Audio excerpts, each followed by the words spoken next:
They say an alligator is so ferocious it'll kill a lion, but I can kill an alligator with my bare hands.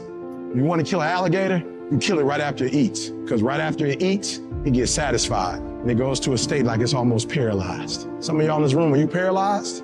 You had a little success, you done what nobody else in your family has done, and now you chilling? Come on, you ain't hungry no more? What have you eaten that's got you satisfied? What have you done? What have you accomplished that got you so full? You should still be hungry.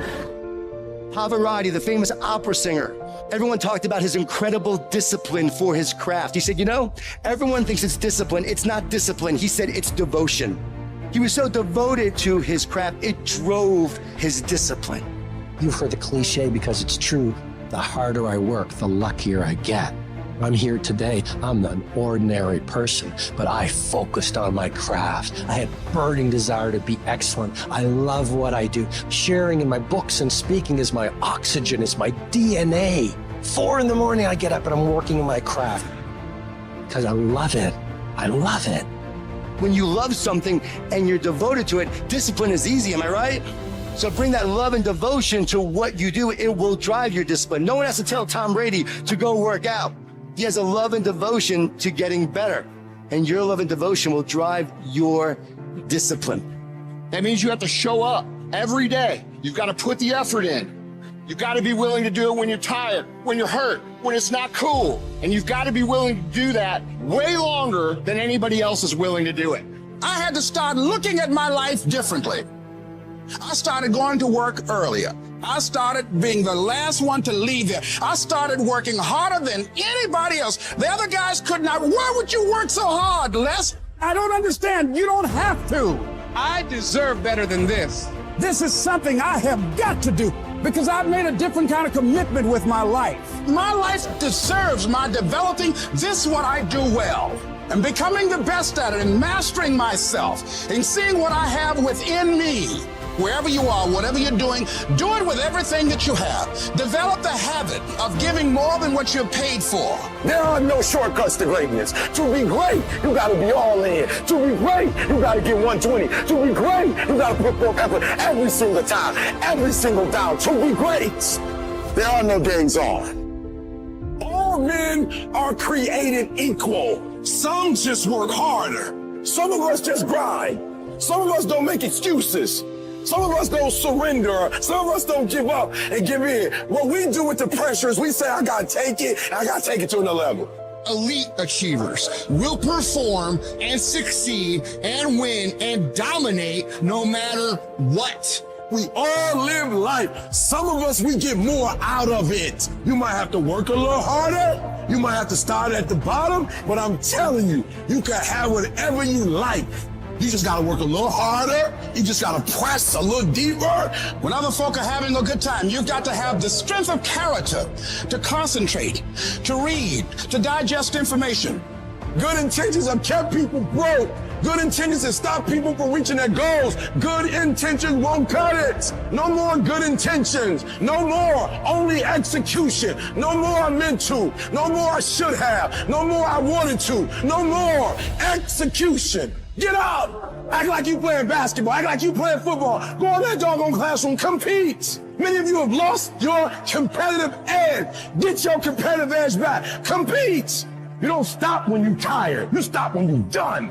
You stop when you complete it, when you execute it. Successful people love the experience of not feeling like doing but then going and kicking ass anyway. They understand that those are the real victories in life. They understand that it's easy to do when you feel like doing but they also understand that the real glory is earned when your heart is not into something, but your mind tells you, I'm gonna do this anyway, and does it.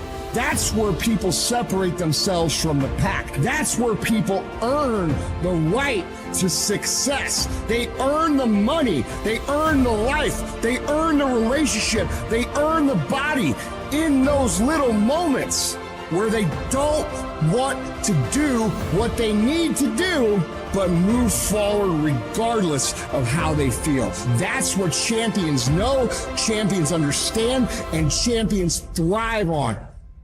What do? when the thing that you didn't ask for happens in your life in the shifting seasons. You can find yourself stressed out. You can find yourself depressed, mentally fragile because of the experiences, the turbulence that you have gone through.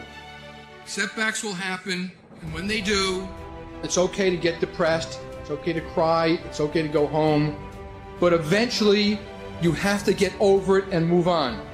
The greatest people who've ever walked this planet constantly had setbacks in life and failures. Constantly. And most people stop at failure. We've all failed at things.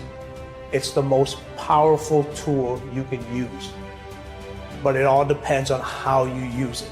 There is a blessing in everything. Behind every moment of adversity in your life, there is a blessing and a lesson. Every moment of adversity has those two things. Pain always leaves a gift, always. The depth of your struggle will determine the height of your success. You're supposed to react, you're supposed to respond, you're supposed to be down for a quick minute, but you get back up. You don't stop. You keep standing. No matter how rough the sea, you keep standing. No matter what, you don't give up. It takes a lot of guts to pick yourself up when you experience setbacks and people don't see the vision. And you might lose your job. It takes a lot of guts. You don't have nothing but lint in the corner of your pockets. You're out there talking about living your dream. And people laughing at you. And they're doubting you. People are going to think you're crazy. And sometimes you're going to think you're crazy. You're going to question yourself. It takes guts, ladies and gentlemen. No guts, no glory. Most people, when they hear no or they're rejected, it takes their power away. And they become discouraged. They lose their spirit. They lose their energy. They stop. No. When you're facing those rejections day in and day out, don't say, I had a bad day today. Say, I had a character building day. What did you learn? What did you get out of that day? When you get knocked down, and you're going to get knocked down, when you run into some roadblocks, and you're going to run into them, when you have some setbacks, you can always be able to bring yourself back in, knowing if someone has done it, it's possible that I can do it. You've got to be willing to face rejection and no again and again and again, defeat again and again and again, and every time life knocks you down, you jump up and say, it's not over until I win. If you want a thing bad enough to go out and fight for it, to work day and night for it, to give up your time, your peace, and your sleep for it, if all that your dream and scheme is about it, and life seems useless and worthless without it, and if you gladly sweat for it and fret for it and plan for it and lose all your terror of the opposition for it, and if you simply go after that thing that you want with all of your capacity, strength and sagacity, faith, hope and confidence, and stern pertinacity, if neither cold poverty, famish or cold, sickness or pain of body and brain can keep you away from the thing that you want, if dogged and grim you besiege and beset it, with the help of God, you'll get it.